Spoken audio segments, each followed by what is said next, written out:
High শিল্পী, আমি যখন ভাগ্যর পিসি তাহলে তোমারও পিসি হব, তুমি তো ভাগ্যর দিদি, তাই তোমার জন্য একটা স্পেশাল ভিডিও হচ্ছে এখন। দেখো তোমার বোনকে দেখো, আমরা রয়েছি, ওরা কাকিমা রয়েছে, দেখো নন্দা আন্টি রয়েছে, ওর এই পিসি রয়েছে, আমি হলাম নবাবগঞ্জের পিসি। আর আমার ওখান থেকেই ও শর্টসগুলো তোমাকে শেয়ার করছে, তুমি কিন্তু কমেন্ট করো, দেখো। হ্যাঁ, আর এদিকে আরেকজন রয়েছে, আমার নাতনি রয়েছে। আমরা এখন শেষের পথে, আমরা বাড়ি যাব, তার আগে একটু জমিয়ে আড্ডা দিচ্ছি। ভালো করে দেখে নাও ভাগ্যকে। হ্যাঁ, আর অনেক অনেক অনেক শুভেচ্ছা পাঠাও, অনেক শুভেচ্ছা তাও, ভাগ্য যেন খুব ভালো থাকে, ভাগ্য একদম সুফলের সাথে একদম সৌভাগ্যবতী হয়।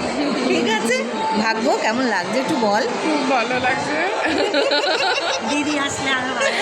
সত্যি দিদি এলে আর শিল্পী তুমি এলে কিন্তু অবশ্যই আমাদের সাথে দেখা করবে, আসবে, হাতে সময় নিয়ে সব বাড়ি ঘুরতে হবে কিন্তু, এরমভাবে আসবে, ঠিক আছে। আর এই ভিডিওটা তোমার জন্য স্পেশাল করা হতো, একদম শিল্পী স্পেশাল, এটা ডেডিকেটেড টু শিল্পী। টাটা।